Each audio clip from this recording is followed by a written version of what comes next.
అప్పుడు రాత్రి 8 గంటలయింది. మేమంతా బాబూజీతో వసారాలో కూర్చుని ఉన్నాము.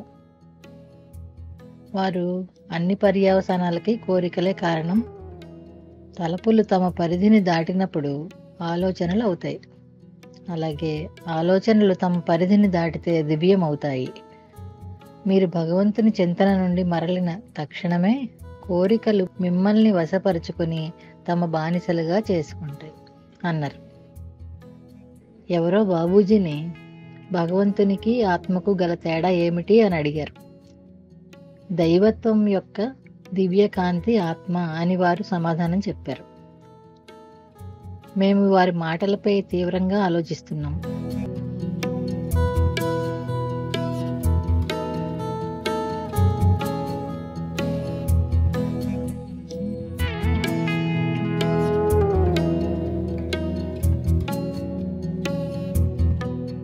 అంతలో ఎవరో అడిగారు, బాబూజీ, కుక్క ఆత్మ కూడా మానవుని ఆత్మలాగానే ఉంటుందా? అవును అని బాబూజీ సమాధానం ఇచ్చారు. అది కూడా సరిగ్గా అలాగే ఉంటుంది. ఆత్మ ఘన పదార్థం కాదు, అది కేవలం కాంతి. అందువలన కాంతి అనేది ఒక కీటక శరీరంలోనూ ఉంటుంది.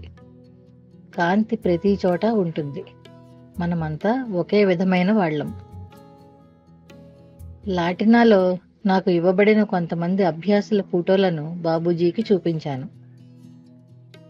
వాళ్ల ఫోటోలు చూసి, ఈమెకు ఆధ్యాత్మికత పట్ల ఆసక్తి ఉంది, ఈమె చాలా మంచిది, ఈమె మనసులో కొంత గందరగోళం ఉంది, మీరు ఈమెను క్లీన్ చేయాల్సి ఉంది అని వారి గురించి చెప్పారు.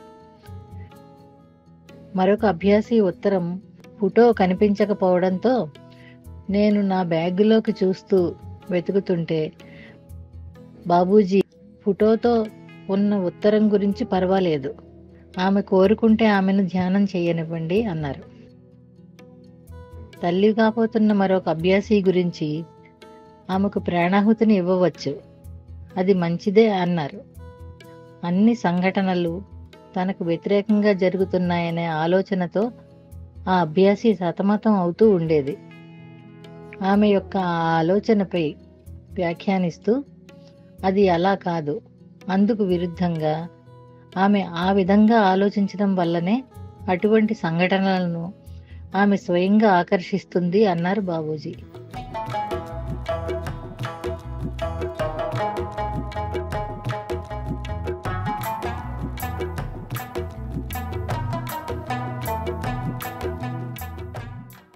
Suppose if there is a thief and he left it out, but at least he left out stealing, but in ideas that will be building, well, you have got golden toy, let me somehow take it. He may not take it because he was firm. He may not take it, but idea will also be there. Similarly, our senses, if they are subdued in any way, at least they will give the idea. They will give the idea of that kind. So what happens? That work is taken out from those centers, and higher centers begin. That is mind center, the higher center. Now instead of that, now they are dismissed from the service. Those indriyas, whatever senses, those senses have been dismissed from the service, and another came, Nishal. Best man has been Nishal, and that is mind center. And afterwards, what happens? Divine centers control the mind center, and mind center control. In other words, divine itself controls the centers and senses are. So this is landmark system. You note it down and remember it.